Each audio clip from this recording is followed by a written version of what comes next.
Hey, good morning. Bill Sherman here with CEPN News, standing outside of VPS 5. Of course, we're talking safety. We're going to interview some guys out here in the field, talking safety, but not necessarily here on the job site. We know you're all safe here between 7 and 5, Monday through Friday. But what about the weekends, the evenings, the rainouts, the behavior at home, on the way to work, on the way from work? We posed a question to crews here at VPS 5. When was the last time you did something unsafe, and did you catch it? Did you modify the behavior? Maybe a neighbor was doing something unsafe. Let's go in there and find out. Using the cell phone while I was driving, that wasn't safe. And now I'm not doing it anymore. So if the phone's ringing while you're driving, you let it ring? I let it ring right now. If you texting or you talking on the phone, it's like coming up here. I mean, after a night out at the bar, I mean, you can't do that, man. You got to concentrate at all times. Where's my safety harness, man? Where's my safety harness?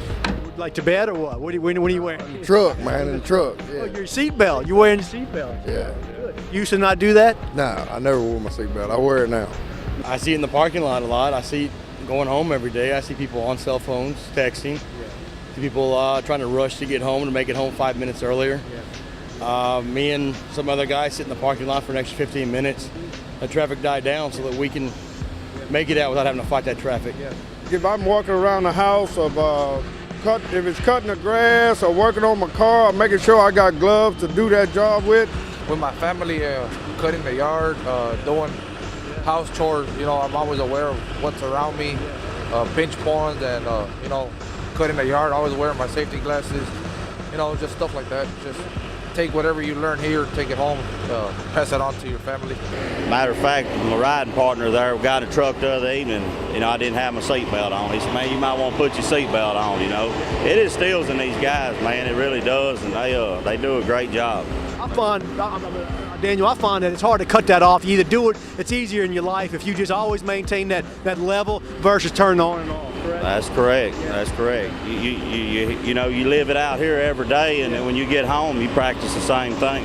But I definitely do on the safety factor with my neighbor. If I see my neighbor doing something, he's trying to load something up, I go over and give him a hand. A lot of times I'll get involved in the community around my house with people doing unsafe things, you know. I'll go out the way to help them out, show them a safer way to do it. Venimos, primero que nada, cuando venimos, vamos a entrar, venir con una buena mente positiva para estar bien concentrados en nuestro trabajo.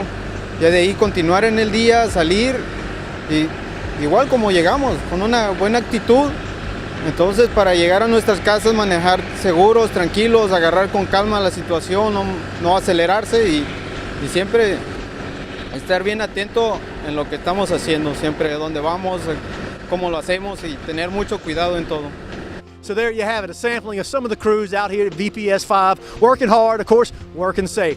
And in fact, as we alluded to in the story, a lot of guys say it's easier just to leave that mindset of being safe on all the time, whether working at the CEP, on the way home, or at home. So, I don't know, just be safe all the time. It's easier. Reporting for CEPN News, I'm Bill Sherman.